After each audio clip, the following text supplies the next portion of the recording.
జై సద్గురు ప్రభు మహారాజుకు జై.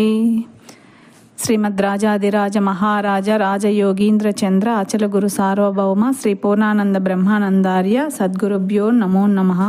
శ్రీ బృహద్వాదిష్ట సిద్ధాంత నిర్ధారణోద్ధారకులకు జై. శ్రీ పూర్ణానంద బ్రహ్మానంద స్వామి గారు సమస్త సృష్టికి దేవుడు ఒక్కడే, ఆ దేవుడు గురుదేవుడు ఎట్లు అని వివరణ చెప్తున్నారు. జై గురుదేవ.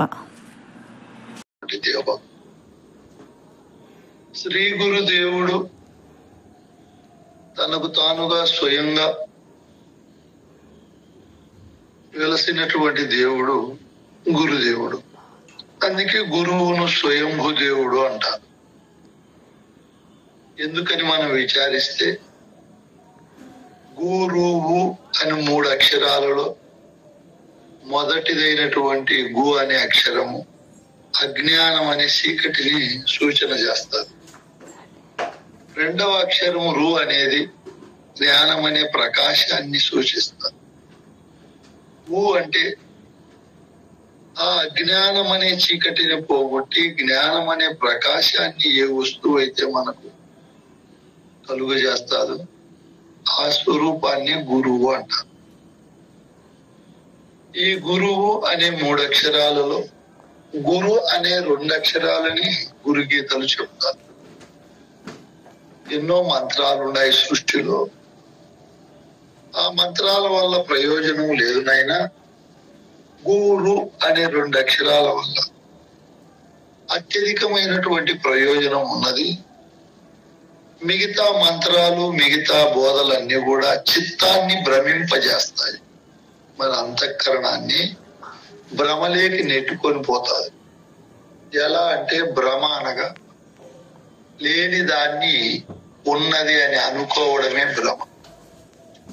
వస్తువే ఉండదు, ఉన్నది ఉన్నది అని అనుకోవడం, ఉన్నది ఉన్నది అని అనుకోవడమే భ్రమ.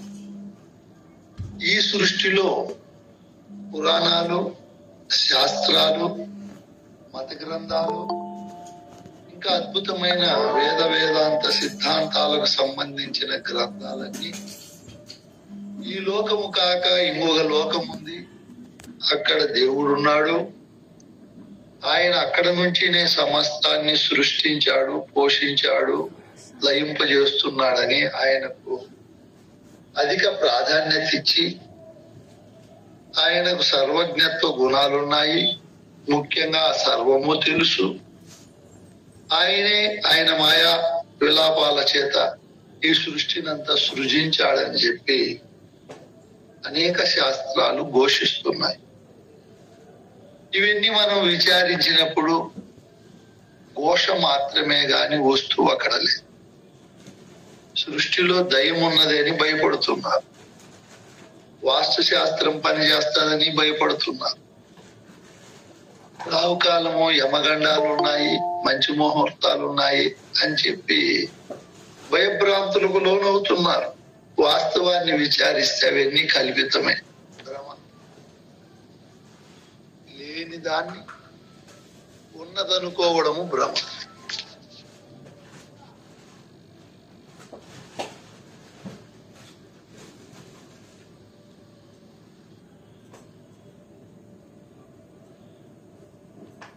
అన్నిటినీ స్నేహిస్తారు, దీని కర్మం అన్నిటినీ కలుపుకుంటారు.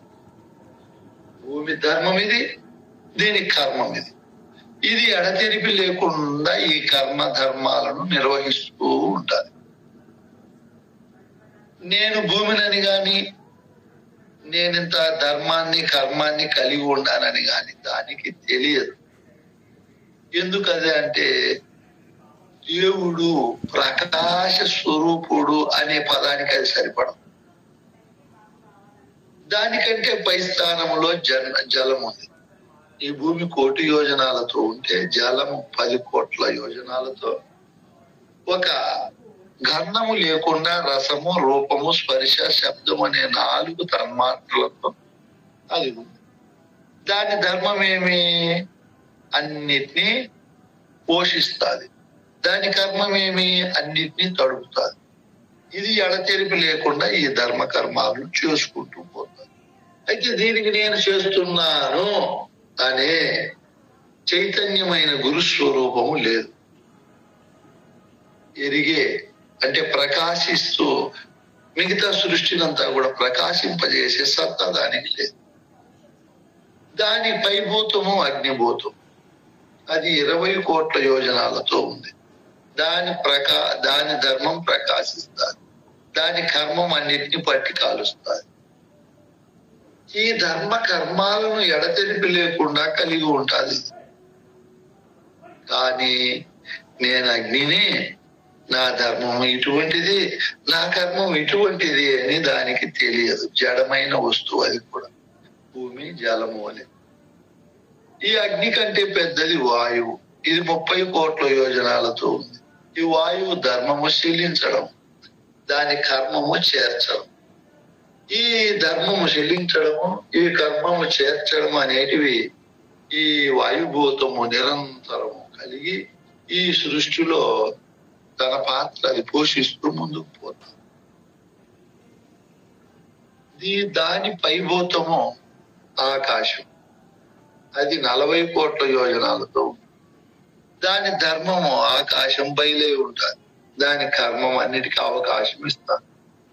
ఈ ధర్మ కర్మాలతో ఆకాశభూతము ఎడతెరిపి లేకుండా నిరంతరము తన కర్తవ్యాన్ని నిర్వహిస్తూ పోతాది. అయితే దీనికి నేను ఆకాశాన్ని, నా ధర్మం ఇది, నా కర్మం ఇది అని దానికి తెలియదు. అది కూడా జడ వస్తువే. ఈ 5 భూతాలకు అవ్వల ఒక శుద్ధ చైతన్యమైన పరమాత్మ. దాని ధర్మము అన్నిటికంటే అధిష్టాన స్థానంలో, దానికంటే పెద్ద వస్తువు లేదు అట్లా ప్రకాశించేది. అది తెలివితో కూడిన చైతన్య ప్రకాశాన్ని కలిగి ఉంటుంది. ఈ 6వ భూతము అదే ఆత్మ, అదే గురువు. దానికంటే పై భూతం ఇట్లా ప్రకాశించేది లేదు. అందుకే దాని గురువు అని పేరు పెట్టారు. దాని ధర్మం ఏమి? అన్నిటికీ పై స్థానంలో ఉండడం. తాను స్వయంగా ప్రకాశిస్తూ అన్నిటినీ ప్రకాశింపజేస్తాడు.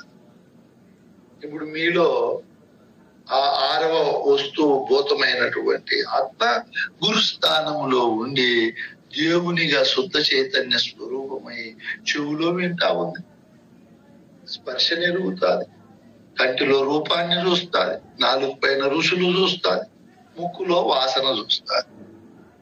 అయితే శబ్దస్పర్శ రూప రసగంధాదులను కలిగి ఉండే ఈ భూమి, రసము రూపము స్పర్శ శబ్దము ఉండే జలము, రూపము స్పర్శ శబ్దము ఉండే అగ్ని, స్పర్శ శబ్దము ఉండే వాయువు, శబ్దం ఉండే ఆకాశం. ఈ తన్మాత్రలు ఉండేటివి ఇవి ఎరగలేవు, ఇవి ప్రకాశింప చేసుకోలేవు. మంచి సంగీతం పాడితే ఈ 5 భూతాలు ఎరగలేవు. స్పర్శన గురించి చెప్పలేవు, రూపం ఎలా ఉందో చెప్పలేవు, రసం ఎలా రుచి ఎలా ఉందో చెప్పలేదు, వాసన ఎలా ఉందో చెప్పలేదు. వీటన్నింటినీ ఎవరైతే చూపుతున్నారో, ఎవరైతే గ్రహిస్తున్నారో ఆ వస్తువే గురువు, అదే పరమాత్మ. అది వీటన్నింటికంటే పై స్థానంలో ఉంటుంది. దాని పని ఎరిగే పని. ఇట్లా ఎరిగే పరమాత్మ 6వ భూతమైన గురుస్థానంలో ఉంది. అది ఎక్కడుంది అన్నప్పుడు అది ఎరిగిన మహనీయులు, అది నేనై ఉండాలని చెప్పి తాను గురుస్థానాన్ని భ్రష్టత్వము చేసుకోకుండా గురుస్థానంలో నిర్మలంగా ఉంటారన్నమాట. ఇప్పుడు ఆ వస్తువే ఈ సృష్టికంతా గురుదేవుడు. ఇది మీకు అర్థమైతే తెలిసిపోతుంది. బోధ 2 రకాలుగా ఉంటుంది, పరోక్షము అపరోక్షం. మీకు బోధించే గురువే ఆ స్వరూపంగా ఉన్నాడు. దేవదేవుడై ఈ సృష్టినంతా సృష్టించి పోషించి లయింపజేస్తూ సృష్టికి సాక్షాత్ పరమాత్మ స్వరూపంగా ఉన్నాడు. మనం గురువు దగ్గరికి పోయినప్పుడు మనలను కూడా ఆ స్వరూపం అని మనకు తెలియజేసి నీవే గురువు నాయన, నీకంటే దేవుడు ఈ సృష్టిలో లేడని చెప్పి గురువు శిష్యుడు అనే గురుతును రహితం చేస్తాడు. ఇప్పుడు మనకు ప్రబోధించే గురువు దేవుని స్థానంలో మనం ఎందుకు పెట్టుకున్నాము?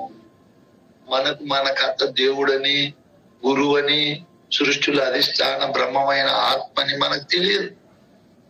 తెలిసిన మా మహనీయుని దగ్గరికి పోయి ఆయనకు సేవ చేసి మనం తెలుసుకుంటున్నాం. ఆ తెలిసిన మహనీయుడే గురుదేవుడు. ఈ సృష్టికి అంతా ఆయనే దేవుడు. ఆయన మినహా మిగతా దేవతలు ఎవరూ లేరు. నేను బాగా పరిశోధన చేసి, పెద్దల సేవ చేసి, సకల గ్రంథాలను చూసి చెప్పే మాటలు కాబట్టి మనకు ప్రబోధించే బోధ స్వరూపంగా ఉండే గురువే వాళ్లకు గురువుగా ఉండి ప్రబోధించింది. అదే వాళ్లకు గురువుగా ఉండి ప్రబోధించింది. ఇట్లా పరంపర రూపంగా, ప్రవాహ రూపంగా, అవినాశిగా మరియు నిత్యన నూతనంగా అది విరాజిల్లుతూ అది మనకు ప్రబోధించే స్థానంలో ఉంది. అందుకే ఆ స్వరూపమే గురు స్వరూపం. దానికంటే గొప్పది, దానికంటే ఉన్నత స్థానంలో ఉండేది ఇంకొకటి లేదు. గురు స్థానంలో ఉండేది మనకు ప్రబోధిస్తా ఉంది. శిష్యుడు గురువు దగ్గరికి పోయినప్పుడు ఆ గురుస్థానంలో ఉండే వస్తువే బ్రహ్మస్వరూపమై 4 వేదాలను గురించి చెప్తారు. ఆ స్వరూపమే విష్ణువుగా ఉండి సాంఖ్యము, తారకము, అమనస్కం, మహావాక్యాలు, వార్తిక్యము ఈ బోధలన్నీ ప్రబోధించి నీకు ఆ గురుస్వరూపాన్ని అత్యున్నతంగా హృదయ స్థానములో బలీయంగా భద్రపరుస్తూ, దృఢపరుస్తూ విష్ణువుగా తిరిగి లఘు స్థానంలో పడిపోకుండా పోషిస్తాడు. ఆ గురువే అజ్ఞాన అవివేకాలు దగ్గరికి రానీయకుండా నిరంతరము నీ గురు స్వరూపంలో నువ్వు ఉండేటట్లు చేస్తాడు. గురువు మినహా బ్రహ్మ, విష్ణు, రుద్ర ప్రక్కనే ఎవరు లేరు. గురువే ఆ స్వరూపమై ఉండి ఈ సృష్టికంతా కూడా మూలంగా ఉండేది ఆయన కర్మం. గురువైన ఆత్మ ధర్మం ఏమినైనా అన్నిటికీ అధిష్టాన చేతనం. స్వరూపమైన అన్నిటికీ అధిష్టాన స్థానములో ఉండేదే దాని ధర్మం. బీజేపీలో అధిష్టానం మోడీ, తెలుగుదేశంలో చంద్రబాబు నాయుడు, వైఎస్ఆర్ లో జగన్, జనసేనలో ఆయన ఉన్నాడు పవన్ కళ్యాణ్. అంటే ఈ సమస్త సృష్టికంతా కూడా నువ్వు అధిష్టాన స్థానంలో ఉండేది గురువు ధర్మం. అది గురు ధర్మం.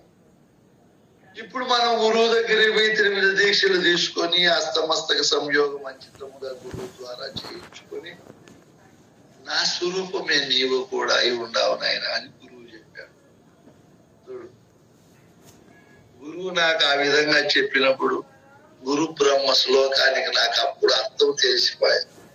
ఓహో, నేనే గురుస్థానములో ఉండాను, నేనే తెల్లవారుజామున గురు బ్రహ్మమై సృష్టిలోకి వస్తున్నాను, పగులంతా విష్ణువుగా ఉంటున్నాను, రాత్రి అయ్యాలకు శివుడనైపోతున్నాను. ఈ విధంగా బ్రహ్మ, విష్ణు, రుద్ర ఏ స్వరూపంలో అయితే వస్తా ఉందో అదే గురు సాక్షాత్ పరబ్రహ్మ. ఏం మాటలు చూడి మాట. ఈ సృష్టికంతా సాక్షాత్కారంగా ఉంది గురువు అనే వస్తువు. ఇప్పుడు మనము గురుభక్తికి లోటు లేకుండా ప్రబోధించే గురువును ఆ విధంగా అనుకోవాలి. మనకెవరైతే విద్యను ప్రబోధిస్తున్నారో ఆ ప్రబోధించే ప్రబోధ స్వరూపమే గురు స్వరూపం. అదే ఈ సృష్టికంతా దైవస్థానములో ఉంది. దానికంటే దైవం ఇంకొకటి లేదు ప్రకాశించేది. ఆయన విద్యా ప్రకాశ స్వరూపుడై మనకు బోధను ప్రకాశింపజేస్తున్నాడు. ఆయనే సమస్తానికి మూలమై ఉన్నాడు ఆ గురువు అనే వస్తువే. ఆ విధంగా ఉండడమే దాని కర్మం. భూమి కర్మం ఏమినైనా కలుపుకొనుట, జలం కర్మం ఏమి? పదును చేయుట, అగ్ని కర్మము వెలగటం, కాల్చడం. కాల్చడం. కాల్చడం మాటలతో కాల్చేవు నాయన, నువ్వు మాటలతో కాల్చేవు నాయన. వాయువు కర్మమేమి? వాయు చేర్చడం, ఆకాశము కర్మమేమి? అవకాశం ఇవ్వడం, అవకాశం ఇవ్వడం.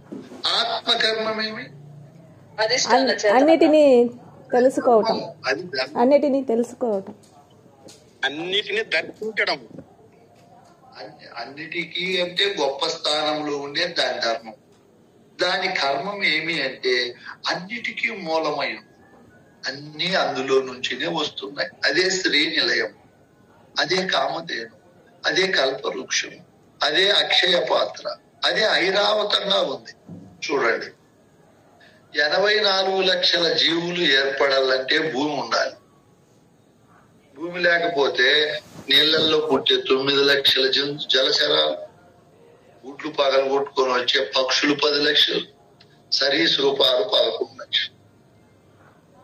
ఇవి 9, అవి 10, అవి 11. లోకాన్ని భ్రమలో అందరూ ముంచిపెట్టారు. దేని వస్తువు ఉన్నది ఉన్నది ఉన్నది అని చెప్పి అనేక కోణాల్లో భ్రమను చెందుతున్నారు. మనం వాస్తవాన్ని విచారించినప్పుడు, ఉన్న వస్తువును విచారించినప్పుడు లేని వస్తువులు లేవని నిర్ధారణకు వస్తారు.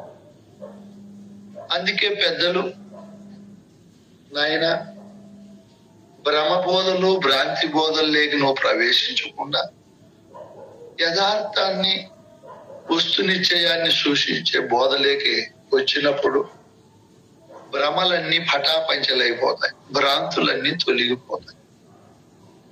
ఇక్కడ మనము ఈ సృష్టిని బాగా పరిశోధన చేసి పరిశీలించినప్పుడు మనకు ఇది చాలా విశాలంగా అనంతంగా గోచరిస్తారు. మనము లఘువుగా చూసినప్పుడు అజ్ఞాన అవివేకాలలో మనం ఉంటాం. విచారణ పెద్దది చేసి చూసినప్పుడు ఒక అద్భుతంగా, ఆశ్చర్యంగా, అపరిమితంగా, అజేయంగా సృష్టి మనకు కనబడుతుంది. ఎట్లా అంటే సూర్యుడు చుట్టూ తిరిగే గ్రహాలలో భూమి ఒక్కటి. 9 తిరుగుతున్నాయి సూర్యుడి చుట్టూ అని, అందులో భూమి 3వ స్థానంలో ఉందని, భూమికి సూర్యునికి మధ్య దాదాపు 15 కోట్ల కిలోమీటర్ల దూరం ఉందని, ఈ భూమి కంటే సూర్యుడు 14 లక్షల రెట్లు పెద్దవాడని, ఇంత పెద్ద నక్షత్రము ఈ భూమిని ఆకర్షిస్తూ ఉండడం వల్ల ఈ విశ్వంలో ఇంకా దూరంగా ఉండే నక్షత్రాలు కూడా ఆకర్షించడం వల్ల ఈ భూమికి చలన శక్తి పుట్టి అట్లా సూర్యుడిని తప్పించుకోకుండా మిగతా నక్షత్రాల వైపుకు పోకుండా ఇది ఒక కక్షలో నిరంతరం తిరుగుతున్నది.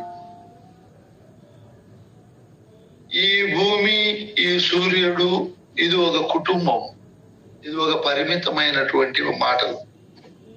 ఇట్లాంటివి 15 కోట్ల నక్షత్రాలైతే ఒక గెలాక్సీ అంటారు. ఇట్లా గెలాక్సీలు ఈ సృష్టిలో ఎన్నున్నాయో చెప్పేకి లేదు. ఇట్లా తెలివిని పెద్దది చేసి విచారించినప్పుడు మీకు అర్థమవుతుంది, అబ్బా ఎంతుందా ఈ సృష్టి. మానవుని పరిశోధన పరిశీలన ఎంతవరకు భూమి చంద్రుని గురించినే ఉంది కానీ మిగతా గ్రహాలే దాటిపోలా ఇతని తెలివి. ఇంకా ఈ అనంత విశ్వములో అనంత నక్షత్రాలు, వాటి చుట్టూ గ్రహాలు, ఉపగ్రహాలు ఏమేమో ఉంటాయి. వాటన్నింటినీ ఎప్పుడు ఈ మానవుడు పరిశోధన చేసేది చెయ్యలేడు. చాలా దూరంగా ఉన్నాయి. మానవుడు భూమి ఆకర్షణ శక్తిని తప్పించుకోవాలని సెకండ్కు 11.2 కిలోమీటర్ల దూరంతో పోతే అప్పుడు భూమి ఆకర్షణను ఆ వస్తువు వేగం తప్పించుకుంటారు. అంత వేగముతో పోయే వాహనాలలో మనం కూర్చున్నా మన ఆయుష్ అట్లాంటివి కొన్ని వందలు వేలైనా కూడా సూర్య కుటుంబాన్నే దాటిపోలేము. ఇంకా అనంతంగా ఉండే ఈ విశ్వంలో మనకు 100 ఏళ్ళ లోపే ఆయుష్ ఉంది. కోట్ల సంవత్సరాల ఆయుష్ ఉండినా అక్కడే తినుకుంటూ దాంట్లోనే ప్రయాణం చేసుకుంటూ పోయినా ఈ నక్షత్రాలు ఈ విశ్వము పూర్తి కాదు. ఇంత అనంతం ఉంది. ఇంత అనంత ఈ విశ్వంలో స్వర్గలోకం ఎక్కడ, దైవలోకము, వైకుంఠము, కైలాసము, పైన దేవుడు ఉన్నాడు, ప్రభు ఉన్నాడు. ఇవన్నీ గాలి మాటలు, చెత్త మాటలు, సారహీనమైన మాట, కల్పితం, భ్రాంతి. రాత్రి పడి ఉన్న రజ్జు అంతట చూసి భ్రమసి పామని భయపడి నయటుల సుక్తి దూరం గుణ చూసి వెండి అటను సుప్రబలిన ఆశసే భ్రమచినట్టు దండకారణ్య మందిండు ముద్దును చూసి దొంగవాడని భీతి దోచినట్టు కలలోన వస్తువులు గని తేల్చి ఆ వస్తువులు వెదకులాడినట్టు నరులు సత్యము జగమని నమ్మినారు జానపదము నిజ రూపు కానలేక రమ్య గుణధామ భద్రాద్రి రామ పరశురామ నరసింహదాస సంరక్షిత.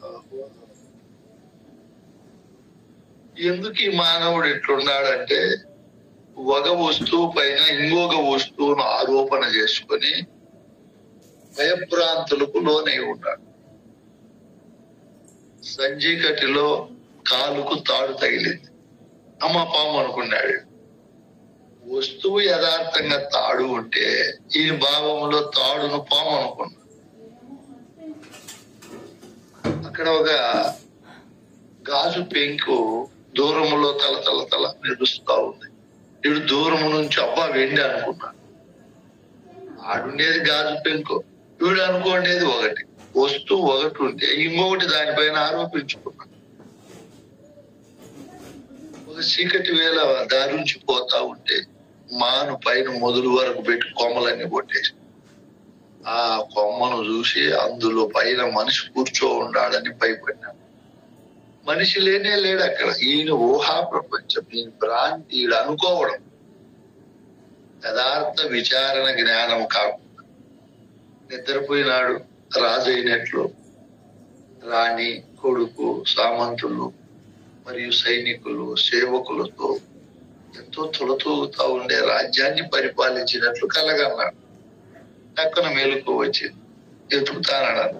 ఆ సింహాసనం ఏది, ఆ రాజ్య భోగభాగ్యాలేవి, ఆ సైనికులేరే. ఈడు అదురు ఇది కల కదా, కల ఊహాగానము, సత్యం కాదు కదా అని ఇంగిత జ్ఞానం లేకపోవడం వల్ల వీడు ఒకదాన్ని, కల్పితమైన దాన్ని సత్యం అనుకుంటున్నాడు. అట్లే ఈ మానవుడు మానవ జన్మకు వచ్చి సత్యాన్ని విచారించకుండా అసత్యాన్ని ముందు పెద్దలు సత్యమని చెప్పినారు. ఆ మాటలు పట్టుకున్నాడు. పట్టుకొని అదే భ్రమాభ్రాంతిలో ఉన్నాడు. ఇప్పుడు గురువు దగ్గరికి వెళ్ళే అవసరం ఉంది. ఈ భ్రమలు, భ్రాంతులు, ఈ కల్పితమైనవి, ఈ అవాస్తవమైన వాటన్నింటినీ విచారించి ఆలోకము నుంచి యథార్థ లోకానికి రావాలి అంటే స్వశక్తి సాలదు. ఇప్పుడు గురువు శక్తి కావాలి. గురుదేవుడు అంటున్నారు పెద్దలు. దేవుడు అంటే ఏమి? ముందు దేవుడు అనే పదము దివ్య అనే ధాతువు నుంచి వచ్చింది. ఆ పదం పుట్టింది. దివ్య అంటే ప్రకాశము అని, డు అంటే కలిగి ఉన్నవాడు అని. ప్రకాశ స్వరూపముతో ఉండేవాడిని దేవుడు అంటాం. మనము రాముడు దేవుడు, యేసు దేవుడు, అల్లా దేవుడు, ఆంజనేయ స్వామి దేవుడు, కృష్ణుడు దేవుడు అని మనం. వాళ్ళు ఉన్నప్పుడు వాళ్ళు ప్రకాశం ఉండేది, వాళ్ళ తరువాత ప్రకాశము లేదు. మనం ఉన్నారు, వాళ్ళ లోకాలు ఉన్నాయని భ్రమపడాల్సిందే గాని యథార్థంగా లేవు. మనం అన్ని సత్యమే మాట్లాడుతున్నాం. మీరు మేధావులు, విఘ్నులు, గురు కృపా కరుణా కటాక్ష పరులు, బహుముఖ సూక్ష్మ ప్రజ్ఞ కలిగిన మహనీయులు. మీతో నేను మాట్లాడేటివన్నీ సత్యంగానే ఉంటాయి, కల్పితమేమీ ఉండవు. ఇట్లా సత్య ప్రవచనాన్ని మనం విచారించినప్పుడు ఆహా, ఆ దేవతలు ఒకానొకప్పుడు ప్రకాశిస్తూ ఉండిపోయినారు. ఇప్పుడు ఆ ప్రకాశం లేదు. ఇంకా మనం ఉన్నారు, వాళ్ళకంటూ లోకాలు ఉన్నాయి, మళ్ళా ధర్మాన్ని సంస్థాపన చేసేకి వస్తారు. ఇవన్నీ కూడా ఒక రకమైన భ్రాంతి మాట, భ్రమ మాట. ఇప్పుడు ఇక్కడ దేవుడు ప్రకాశాన్ని కలిగి స్వయం ప్రకాశ స్వరూపాన్ని దేవుడు అంటున్నాం. అయితే సూర్యుడు ప్రకాశిస్తున్నాడు, చంద్రుడు ఆ ప్రకాశాన్ని పరావర్తనము చెందిస్తున్నాడు, మినుగురు పూలు ప్రకాశాన్ని ఇస్తున్నాయి. ఏదో కొబ్బరి నూనె, ఆముదములో లేదా మన నేతితోనో దీపం వెలిగిస్తే వెలుగుతాయి, పువ్వుతో కూడా వెలుగుతాయి. అవి కూడా ప్రకాశాన్ని ఇస్తాయి. వాటన్నింటినీ దేవుడు అనేకుందా? లేదు. ఎవరు దేవుడు అన్నప్పుడు గురువు అనే దాన్ని దేవుడు అనేకి సంపూర్ణంగా సత్యంగా సరిపడిపోతాది. ఎలా సరిపడిపోతాది? గురువు ప్రకాశ స్వరూపుడు అంటే, ఇప్పుడు గురువు అంటే మనం ఏ వస్తువో విచారించాలి. ఆ గురు ధర్మమేమి, ఆ గురువు యొక్క కర్మమేమి అని మనం విచారిస్తే ఇప్పుడు తెలుస్తుంది. ఈ సృష్టిలో గురువు అంటే పెద్ద వస్తువు, లఘు అంటే చిన్న వస్తువు. రాత్రి జయరామ స్వామి పోల్చి చెప్పాడు. మనిషి కంటే ఇల్లు పెద్దది, ఇంటి కంటే ఊరు, ఊరు కంటే గ్రామము, గ్రామం కంటే మండలము, మండలం కంటే జిల్లా, జిల్లా కంటే రాష్ట్రము, రాష్ట్రం కంటే దేశము, దేశం కంటే ఖండము, ఖండము కంటే గ్రహము, భూగ్రహము, ఈ భూమి గ్రహం కంటే సూర్యుడు, ఈ సూర్యుని కంటే ఇంకా పెద్ద పెద్ద ఉన్నాయినైనా వాటన్నింటికంటే పెద్ద వస్తువు ఒకటి ఉంది, అది శుద్ధ చైతన్యమైనది, అదే గురు స్వరూపము. అన్ని లఘు స్వరూపాలు, చిన్న స్వరూపాలు అని చెప్పాడు. మనం దీన్ని బాగా ఆలోచన చేసినప్పుడు అర్థమైపోతుంది. ఎలా అర్థమవుతుంది? మన కనపడే స్థానములో శబ్ద, స్పర్శ, రూప, రసగంధాదులుగా భూమి ఉన్నది, సృజన అవుతున్నాయి. భూమిలో మొక్కలు 20 లక్షలు ఉన్నాయి, 50 లక్షలు, జంతువులు 30 లక్షలు, 80 లక్షలు, మానవులు 4 లక్షలు. ఈ 84 లక్షల జీవరాశులన్నీ ఏర్పడాలంటే భూమి ఉండాలి, భూమి ఏర్పడాలంటే జలం ఉండాలి, జలం ఏర్పడాలంటే అగ్ని, అగ్ని ఏర్పడాలంటే వాయువు, వాయువు ఏర్పడాలంటే ఆకాశం, ఆకాశం ఏర్పడాలంటే ఆత్మ, గురువు ఉండాలి. ఈ ఆత్మే పెద్ద వస్తువు కాబట్టి దాన్ని గురువు అంటారు. ఈ విధంగా ఈ సృష్టి అంతా ఇంత దిగబడి రావాలంటే మూలం అదే ఉండాలి. అందుకే ఆత్మ అయిన గురువు యొక్క కర్మము అన్నిటికీ మూలమై ఉండడం. ఇది గుర్తుపెట్టుకోండి. అన్నిటికీ మూలమై ఉంది సృష్టి అయ్యేకి, ఇంకా పోషణ అయ్యేకి అదే ఉండాల, లయమయ్యేకి అదే ఉండాల. మొత్తము శాస్త్ర సాంకేతిక రంగాలు, నానా రకాల భాషలు, నానా రకాల మతాలు, మతాధిపతులు, నానా రకాల సంప్రదాయాలు, విద్య, వైద్య, ఆహార, ఆరోగ్య, ప్రసార సాధనాలు మరియు ఈ విప్లవాత్మకమైన శాస్త్ర సాంకేతిక రంగాలలో ఈ అభివృద్ధి అంతా కూడా ఎవరు చేశారు నాయన? మానవుడే చేశాడు. గురువే ఆత్మ అనే గురువే. అట్లా సృష్టి ఏర్పడాలన్నా అదే మూలము, అంటే ప్రధానమైన స్థానము, పుట్టుక స్థానం. ఇట్లా ఇవన్నీ ఇంత నాగరిక ప్రపంచంలో అభివృద్ధి అయిందంటే ఎవరు కారణము? అదే ఈ గురు స్వరూపం. అన్ని అనుభవిస్తా ఉండేది ఎవరు? మళ్ళీ అదే గురు స్వరూపం.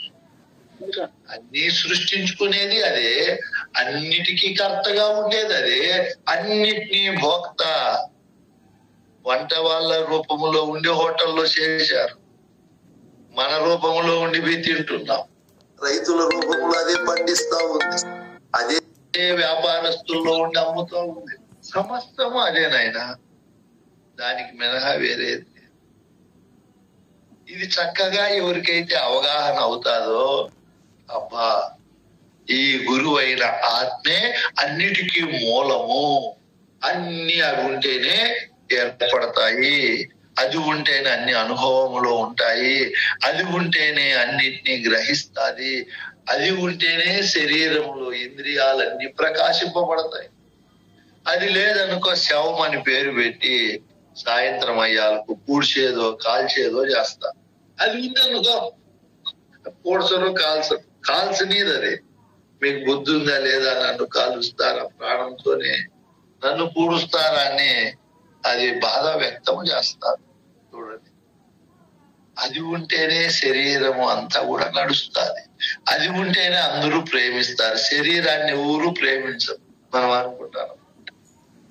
ఆ ఆత్మే ప్రేమ స్వరూపమైన వస్తువు. అది లేకపోతే వీడు వేడి నీళ్లు పోసి సాయంత్రం అయ్యాలు పూడి చేస్తారు, ఒక రోజు పెట్టుకోండి. అది ఉంటే చెప్పలేనంత గౌరవం, చెప్పలేనంత దానికి పూజ్య భావన అన్నీ ఉంటాయి. ఏ కోణంలో చూసినా ఈ సృష్టిలో అదే గొప్ప వస్తువు, అన్నిటికీ గురుస్థానంలో ఉంది. దానికంటే గొప్ప వస్తువు మనం చెప్పుకోండి అండ పిండ బ్రహ్మాండాలన్నీ వెతికినా లేనే లేదు. నీకు ప్రబోధ చెప్తా ఉండే ఆ స్వరూపమే గురుస్వరూపం. అదే గొప్పది, అదే ప్రకాశవంతం, ఎట్లయినా ప్రకాశిస్తాది. జడ వస్తువులు ఏర్పడాలన్నా, ఇంద్రియాలు పనిచేయాలన్నా, మనోబుద్ధులు పనిచేయాలన్నా అదే మూల వస్తువు. అది లేనప్పుడు మనస్సు, బుద్ధి, చిత్తం, అహంకారం పనిచేయలేవి. వీడికి సత్తా లేదు, జడమైనవి అక్కడ పడిపోతుంది. అందుకే ఈ సృష్టిలో గొప్ప వస్తువు ఒక్కటే, అదే గురు స్వరూపము, అదే దైవ స్వరూపము. దానికంటే గొప్పది ఇంకొకటి లేదు. మనం గురువు దగ్గరికి పోయినప్పుడు, నాయనా కుమారా నీవు కూడా ఆ స్వరూపుడవే. ఇదిగో చతుర్వేద వేదాలు ఏం చెప్తున్నాయి, ఉపనిషత్తులు ఏం చెప్తున్నాయి, భగవద్గీత బ్రహ్మసూత్రాలు ఏం చెప్తున్నాయి. ఈ కైవారం తాత, బ్రహ్మం గారు, వేమన, పరశురామ నరసింహదాసు, కృష్ణ ప్రభువులు, శంకరాచార్యులు, రామానుజాచార్యులు, వివేకానందుడు, ఇటువంటి మహనీయులందరూ కూడా ఆ స్వరూపమే గొప్పది. అదే ఈ సృష్టికి గురువు అనే దైవస్థానంలో ఉంది. దానికి మినహా ఇంకొక వస్తువు లేదని బాగా దృఢం చేసుకుని ఆ స్వరూపాన్ని తాను దాల్చి ఆ స్వరూపుడై మనందరికీ పెద్దలు ప్రబోధన చేశారు. అందుకే ఆ స్వరూపమే ఈ సృష్టికంతా దైవ స్వరూపం. అదే చూడు ఎంత ప్రకాశిస్తా ఉందో, దాని ప్రకాశం ఎంత అద్భుతమో. ఒక అమావాస్య రోజు లైట్లు ఆఫ్ చేసుకొని, డోర్లన్నీ వేసుకొని, రగ్గు కప్పుకొని పనుకొని నిద్రపోయి మనం ఆ గురువు అనే వస్తువు అక్కడ ఒక కళను సృష్టించుకుంటాడు, వెలుగును సృష్టించుకుంటాడు, సమస్త మానవులను అన్ని ఆయనే సృష్టించుకుంటాడు. చూడు ఎలా సృష్టించుకున్నాడు. ఎట్లా నిద్రలో ఒకటి అనేకంగా సృష్టించుకున్నదో ఈ మెలకువలో కూడా అదే అన్ని సృష్టించుకున్నది. సృష్టించుకుంటా ఉంది, అనుభవిస్తావు. విద్యుత్తును అదే సృష్టించుకున్నది, విమానాలు అదే సృష్టించుకున్నది, మొత్తం అదే సృష్టించుకున్నది. కాబట్టి దానికంటే దేవుడు ఈ సృష్టిలో ఇంకొక వస్తువు లేనే లేదు. ఉండాలనేది మీ భ్రమ. శిష్యుడు పోయినాడు గురువు దగ్గరికి, పోయి గురుదేవునితో మాట్లాడుతున్నాడు, అడుగుతున్నాడు. ఏమని అడుగుతున్నాడు గురువును? ఓ గురుదేవా,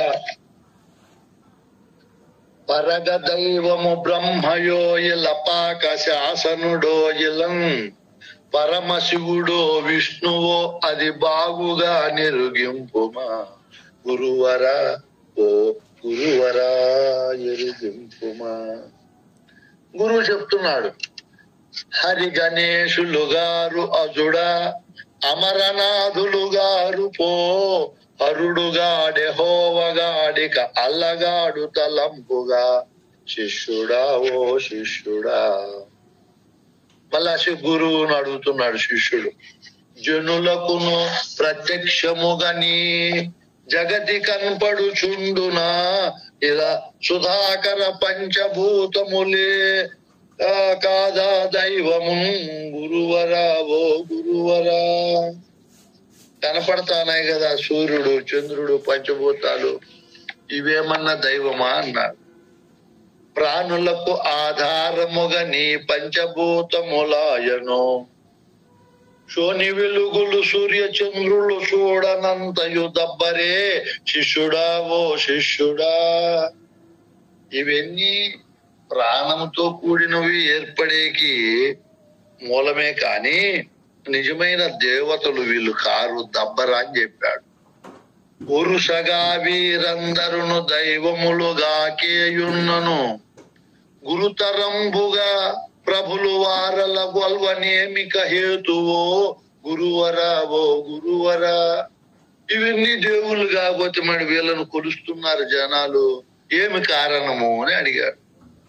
ప్రజలు అజ్ఞానాంధమున సంబద్ధులు మరగనగుటను నిజము తెలియగా అట్టి దబ్బర నీతులంబడుటాయను శిష్యుడా ఓ శిష్యుడా. అజ్ఞానం వల్లనైనా అవివేకం వల్లనైనా జపాలు తపాలు యజ్ఞయాగాది క్రతువులు ఏమేమో చేసి అలసిపోతున్నారు. అజ్ఞానం, తెలియనితనం. తానే దేవుడై ఉండి చెప్పాడు వేమన, తన దగ్గర వెన్న పెట్టుకొని ముద్దలో తిరిగి తిప్పలు పడతాడంట, నెయ్యి కావాలా నెయ్యి కావాలా. ఎంత అజ్ఞానమో. అది ఎలా కాంచుకొని నెయ్యిగా చేసుకుంటే తెలియక దేవుడు ఎక్కడో ఉన్నాడు నేర్చుకుతున్నాడు. ఎక్కడున్నాను ఆయన దేవుడు? నువ్వు కొలిసే దేవుడు మనం ముందే చెప్పుకున్నాం, భ్రమ అని, భ్రాంతి అని. అక్కడంతా లేడు దేవుడు. ఇదిగో నీవే ఆ సద్గురువు దగ్గరికి పోయినప్పుడు గురువు నైనా ఆత్మైన వస్తువే గురువు. ఆ గురువే జగదధిష్టానంగా ఉంది, అదే అన్నిటికీ మూలమై ఉంది అని గురువు చెప్తాడు. వాళ్ళ అజ్ఞానం పోగొడతాడు. వారలంద అబద్ధమైనను వేరే దైవం ఎవ్వడో కురిమితు అది వినగా నాకును కోరికయ్యను చెప్పుమా గురువరా ఓ గురువరా. వీళ్ళంతా దేవుడు కాదు, సరే సంతోషమే, దేవుడు ఎవరు నాకు చెప్పు అంటానే. అప్పుడు గురువు చెప్తున్నాడు, ధరణిలో నా కట్టి గోప్యము దాపకయ దయసేయుమా పరగ శేషాశల గురుత్తమ పరమ పురుష పరాత్పర గురువరా ఓ గురువరా.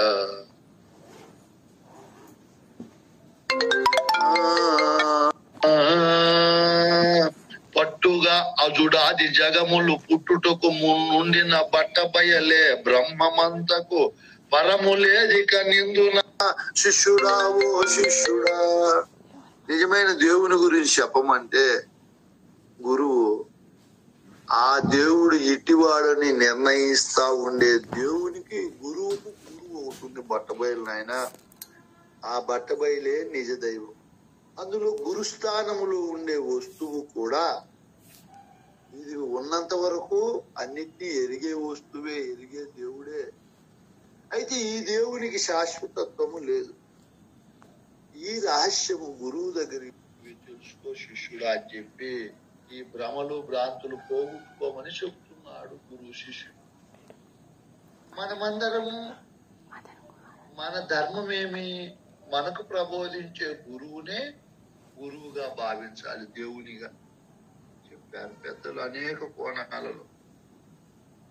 నీకు ఎవరైతే ప్రబోధ చేస్తున్నాడో ఆ ప్రబోధించి ఆయనకే ఏమని పేరు పెట్టారు నాయన పెద్దలు?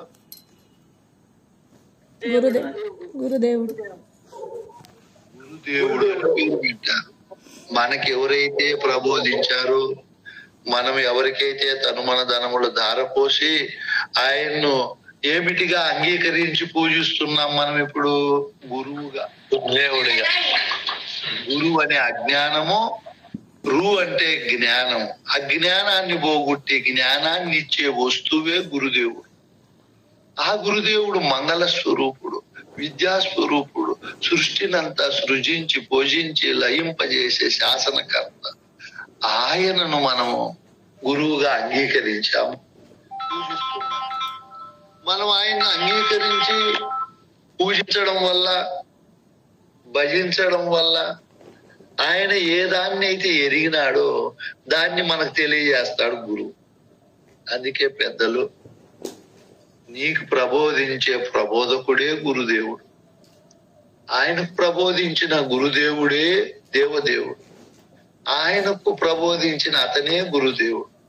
ఈ విధంగా ఇప్పుడు మనం కలియుగము, దీనికి ముందు త్రేతాయుగము, దానికి ముందు ద్వాపరయుగము, దానికి ముందు కృతయుగము, ఈ మహాల యుగాలన్నీ గడిచి పోక మునుపు గడుస్తున్నప్పుడు, గడిచిపోయిన తరువాత కూడా ఆ గురు దైవమే వీటన్నింటినీ సృజిస్తున్నాడు.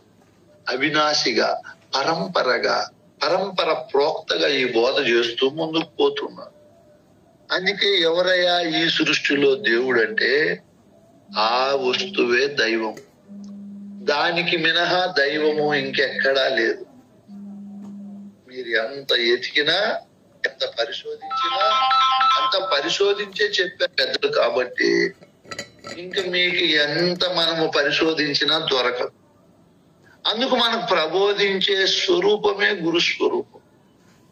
అది సామాన్యమైంది కాదు. కృష్ణ ప్రభువులు కూడా చెప్తాడు, ఆయన గురుడు నరుడనుచు తలసిన, గురు మంత్రము మరచి ఉన్న, గురుపుత్రుల ఆదరణ యొనర్చకయుండిన, గురువును విడనాడి రెండో గురుని చేరినను, సద్గురు బోధ ఎరిగి దూరిన, ఎరుక మహత్యము ఎరిగిన నరునకు తప్పదు నరకం, ఇంకో గురుని చేరినను, సద్గురు బోధ ఎరిగి దూరినను అంటాడు.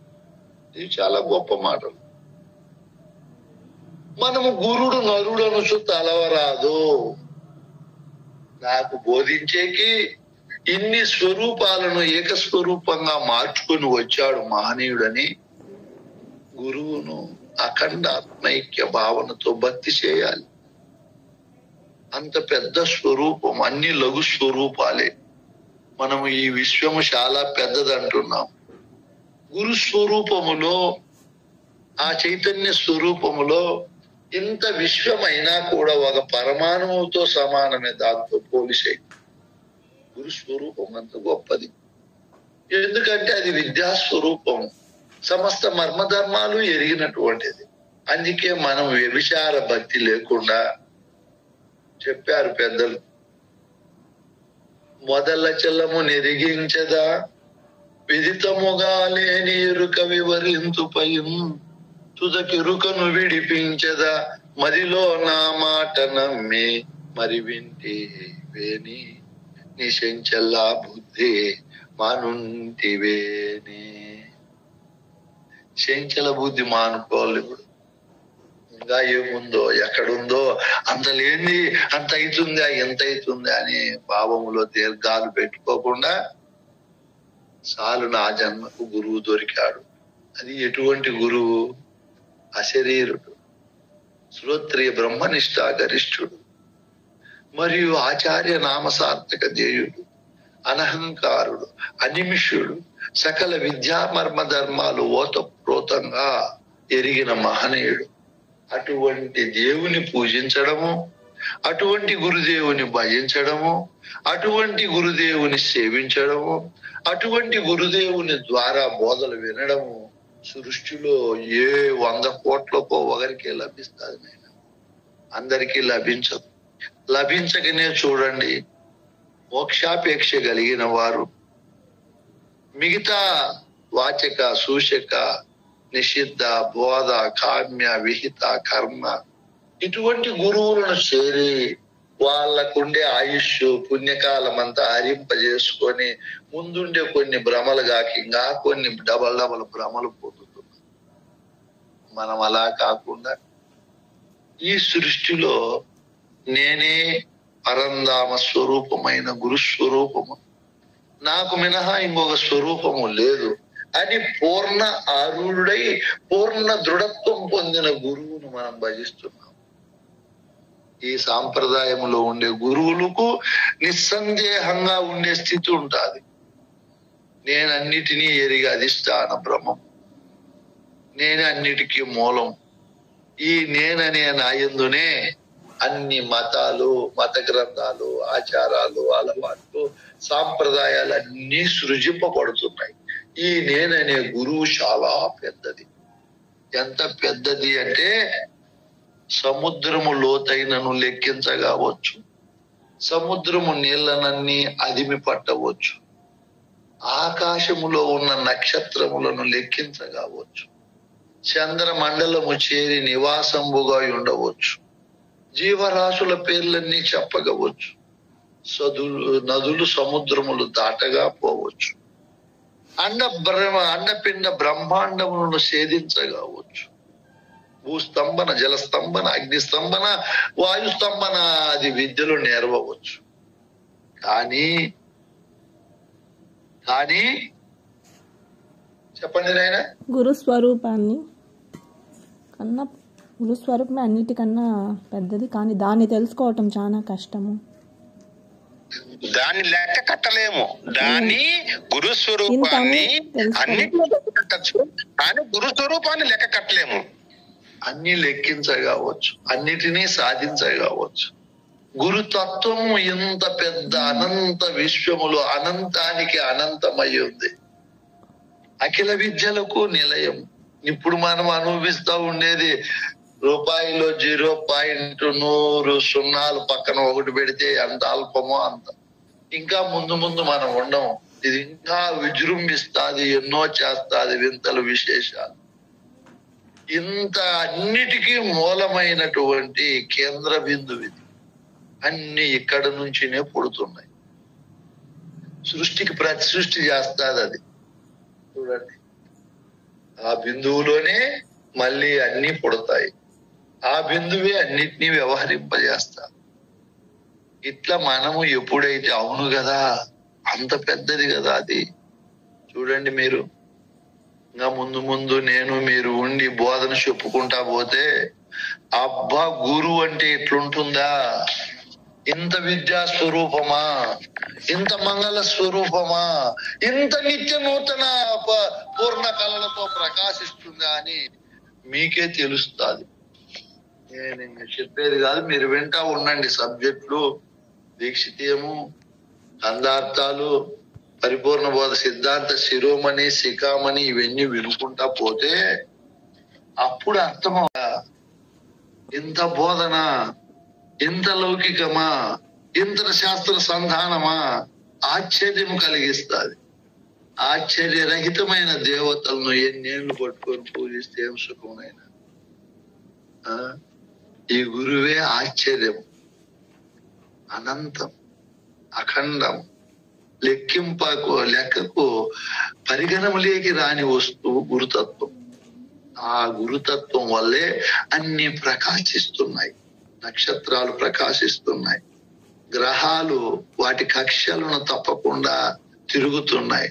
అందులో పంచభూతాది భూతములన్నీ వాటి ధర్మకర్మాలు నిర్వహిస్తున్నాయి. ఇవన్నీ జరుగుతున్నాయంటే ఆ గురు చైతన్య స్వరూపమే వీటికన్నిటికీ మూల కారణం. ఆ స్వరూపమే నాకు బోధ చెప్పేది, వేరే కాదని ఆ తత్వాన్ని అధిష్టాన దైవంగా భావించి అధిష్టాన చేతనంగా ఎవరైతే భావిస్తారో వాళ్ళకి అర్థమవుతుంది. ఓహో, ఓతప్రోతంగా 33 కోట్ల దేవతలు కల్పితమే, ఈ మతకర్తలు కల్పితమే, లోకాలు కల్పితమే. ఈ గురుతత్వమే సత్యమై నిత్య నూతనమై సృష్టికి మూలాధారమై ఉంది. అన్ని అక్కడి నుంచినే జాలువారుతున్నాయి. అన్నిటికీ మూల వస్తువు అదే. కాబట్టి ఈ సృష్టికి అంతా దేవుడు ఒక్కడే. ఆ దేవుడే నా గురుదేవుడు. నా గురుదేవుడే అవినాశి మరియు శాశ్వతుడు, నిత్య కళ్యాణదాయకుడు. ఆయన సన్నిధానములోనే నాకు ఈ విద్య తెలియబడతా ఉంది. నేను భ్రాంతిరహితుని అవుతున్నాను. సమస్త సృష్టి మర్మధర్మాలను తెలుసుకుంటున్నాను. ఆ గురువు మినహా పూజ్య వస్తువు, దైవ వస్తువు ఇంకొకటి లేనే లేదు. ఎంతో మంది, లక్షల మందిని, కోట్ల మందిని ఆ వస్తువే తృప్తి పరుస్తా ఉంది, ఆనందపరుస్తా ఉంది, సమస్త బంధాల నుంచి ముక్తిని కలిగిస్తా ఉంది. అంతకంటే దైవం ఎక్కడుంది నాయన? దేహ బంధము నుంచి ముక్తిని కలిగిస్తా ఉంది, ఇంద్రియ బంధము నుంచి ముక్తిని కలిగిస్తా ఉంది. సప్త వ్యసనాలు, అష్ట మదాలు, అష్టపాశాలు, కులం, మతము, జాతి, వర్గము, కామక్రోధాది గుణాల నుంచి విముక్తి కలిగిస్తా ఉంది. అంతకంటే దైవం ఎక్కడుంది? చూడండి, ఆ వస్తువు తనను ఆశ్రయించిన వారిని తనగా మారుస్తా ఉంది. మార్చేదేమి కాదు, తెలియపరుస్తా ఉంది. మర్చిపోయిన స్వస్వరూపాన్ని మళ్ళీ తన దగ్గరికి లఘు స్వరూపంగా, అవిద్యా స్వరూపంగా, మరియు అవివేక స్వరూపంగా, అజ్ఞాన స్వరూపంగా ఎవరైతే అనేక రాగద్వేషాలతో కూడి వచ్చారో వాళ్ళకి ఆ మాలిన్యాన్ని అంతా తొలగింపజేసి శుద్ధ చైతన్య స్వరూప పరమాత్మగా నిలుపుతా ఉంది. అంటే అంతకంటే దేవుడు ఎవరున్నారు నాయన? జనన మరణం అనే ఘోర సంసార బాధను కూడా పోగొట్టి అన్ని కాలాలలో పరమానంద భరితమైనటువంటి, నిర్మలమైనటువంటి, ఏ విధమైన సందేహములు లేనటువంటి స్థితిని కలిగిస్తా ఉంది ఆ గురు స్వరూపం. అంతకంటే మేలు చేసే దైవం ఎక్కడుంది నాయన? కల్పితంగా ఆ వరాలు తీరుస్తాడు ఆ దేవుడు. మనకు కావలసిన కష్ట నష్టాలన్నీ పోగొడతాడు. ఇవన్నీ మాయ మాటలు కాదా? వాస్తవంగా నిజ గురుదేవుడు మనకి ఏం మేలు చేస్తున్నాడు? ఇదిగో అవిద్యతో, అనాత్మలతో, అవివేకముతో, మరియు చెప్పలేనంత మాయా ధూళితో ఉండే మనకి ఇదంతా పోగొట్టి నిత్యము నువ్వు బ్రహ్మవునైనా, నీవే గురు స్వరూపుడు అని చెప్పి యథార్థ జ్ఞానాన్ని ప్రబోధించే దేవుడు గురుదేవుడు. వాస్తవాన్ని ప్రబోధించే దేవుడు గురుదేవుడు. నీకు ఉన్నటువంటి అనేక రుగ్మతలు నీ ఎరుకలో సహజంగా పుడతాయి. విపరీత భావాలు, అసంభావన భావాలు, వ్యతిరేక భావాలు, తర్క వితర్క కుతర్క భావాలు, భయాందోళనలు, ఇవన్నీ నీలో కలుగుతాయి. వీటన్నింటినీ పటాపంచలు చేసే దేవుడే గురుదేవుడు. ఇంతకంటే మేలు చేసే దేవుడు సృష్టిలో ఎవరున్నారు? సాక్షాత్ పరమాత్మ స్వరూపంగా వచ్చి సర్వవ్యాపకమైన పరిపూర్ణమనే దేవుణ్ణి చూపిస్తాను నాయన గురుదేవుడు. మిగతా దేవతలు ఏం మాట్లాడతారు? నీ సందేహం ఒకటన్నా తీరుస్తారా? ఇదిగో నిజ దైవము పరిపూర్ణం. ఈ అధిష్టాన చేతనమైన గురువుకు గురువైనటువంటి వస్తువు. అండపిండ బ్రహ్మాండాలన్నీ అందులోనే ఉన్నాయి. అనంతమైనది ఇదిగో చూడు నాయన. శబ్ద, స్పర్శ, రూప, రసగంధములు లేనటువంటిది అని చెప్పి ఆ దైవాన్ని ప్రత్యక్షంగా చూపించేవారు గురుదేవుడు. అందులో నీవు ఎలా లేఖనే తోచావో, నీ స్వరూప స్వభావ స్వస్థాన స్వలక్షణాలేమో, నీ మాలిన్యమేమో, నీ కథనంతా కూడా తెలియజేసి నిన్ను లేకుండా నువ్వు ఉన్నప్పుడే నీకు సద్యోజాత ముక్తిని ప్రసాదించే దేవదేవుడే గురుదేవుడు. ఇంతకంటే దేవుడు ఎవరున్నారు నాయన? మనం బాగా ఆలోచన చేస్తే ఎక్కడో పోలేరమ్మ, పోతులూరయ్య, సమ్మక్క, సారక్క, ఎంగటోనప్ప, తిమ్మమ్మ, మారెమ్మ, గంగమ్మ, సుంకులమ్మను పూజించి భయభ్రాంతులకు లోనే ఆవరణ దోషాలతో ఉండే మనకు పరమాత్మ స్వరూపుడే గురువు ప్రత్యక్షంగా కనపడి ఈ మాలిన్యాలన్నీ పోగొట్టి నీవు నా స్వరూపువేనైనా, నా స్వరూపమే నీ స్వరూపము, నీ స్వరూపమే నా స్వరూపము, దీనికి రహితం ఈ విధంగా ఉందని చెప్పి తాను ఉండంగానే తాను లేని స్థితిని ప్రబోధించే దేవుడే గురుదేవుడు. ఈ సృష్టికంతా ఒక్కడే దేవుడు. ఇద్దరు లేరు, ముగ్గురు లేరు. ఉన్నారా? లేరు. ఆ విధంగా దైవాన్ని, గురుదైవాన్ని నిర్ణయం చేసుకొని ఇంత బోధ చెప్పాడు. నీవు ఆ స్వరూపమే అయినా గురువు మనకింత చెప్పి మన అజ్ఞానాన్ని పోగొట్టాడు కాబట్టి మనం ఉన్నన్ని రోజులు ఆ గురువుకు కృతజ్ఞతగా పూజ చేస్తాం. మనం ఏమో స్వామి నాకు అది ఇవ్వు ఇది ఇవ్వు అని అడుక్కోం. మనం అన్ని ఇచ్చేసాడు. ఇచ్చిన దాన్ని కృతజ్ఞతగా పూజ చేసేది. మన పూజా ఫలం చూడు ఎంత గొప్పదో. వాళ్ళందరూ ఇవ్వు స్వామి అని అడుక్కొని వాళ్ళు పూజ చేస్తా ఉంటే మనకి ఇన్ని ఇచ్చావు కదా దేవదేవా, పరంధామ, పరమేశ్వర, పతిత పావన, పరమోత్కృష్టమైన సాక్షాత్ విశ్వేశ్వర, సర్వేశ్వర అని మనకు ఇచ్చిన దాన్ని గుర్తించుకొని, మనకు తెలియజేసిన దాన్ని గుర్తించుకొని కృతజ్ఞతతో చేస్తున్నాం మనం పూజ ఆ దేవదేవుడైన గురుదేవునికి. నిర్వికారాయ సకల నిత్య ముక్తిదాయకాయ నిర్గుణాయ నిర్మలాయ నిత్య మంగళం. ఆ సద్గురుదేవుడు నిర్వికారాయ, ఆకారము లేకుండా ఉండిన, సకల నిత్య ముక్తిదాయకాయ, ముక్తిని ప్రసాదిస్తాడు గురువు, సామాన్యుడు కాదు. అందుకు నేను ఆయనకు మంగళం చెప్తున్నాను. మంగళం అనగా ఎప్పుడు అట్లే ఉండాలి, ఉంటూ ఈ దేశాన్ని, ప్రపంచాన్ని, మానవ లోకాన్ని ఉద్ధరించాలి. అమంగళ స్వరూపము కాకుండా విద్యా స్వరూపంగానే. ఇటువంటి దేవుడు గురుదేవుడు. ఇటువంటి దేవుని మనం అన్ని కాలాలలో పూజించి భజించి మనకు చేసిన మేలును మనం మరవకుండా ఆయన్ని స్మరిస్తూ ఆయన చెప్పిన మాటలనే మనము పదే పదే భావములో అనుకుంటూ దృఢపరుచుకొని గురువు చూపిన పరిపూర్ణమే నిజ దైవము, ఆ పరిపూర్ణము లేని చోటు లేదు. నేను నడిచేది పరిపూర్ణములోనే, మాట్లాడేది పరిపూర్ణములోనే, తినేది పరిపూర్ణములో, పుట్టిండేది పరిపూర్ణములో, మళ్ళీ లేకుండా పోయేది అక్కడే. ఆహా పరిపూర్ణమా, ఎంత నిజ దైవం అని పలుమార్లు దాన్ని గుర్తిస్తూ నాకు మూలము లేదు, నేను ఉన్నన్నాళ్ళు స్వయంభూ గురుదేవునే, నేను నా ప్రకాశం ఎంతో గొప్పది, అయినా నాకు శాశ్వతము లేదని తనను తాను రహితము చేసుకొని ఏదో సమయం వచ్చినప్పుడు గురువుకు పూజ పెట్టి ఆ నేననే అహంకారాన్ని కూడా గురువుకు పాలు పోసి ప్రమాణం చేసి సమర్పించి నీవు నిత్య మంగళదాయకంగా అశరీరంగా సృష్టిలో వర్ధిల్లాలని నేను కోరుకుంటూ ఈరోజు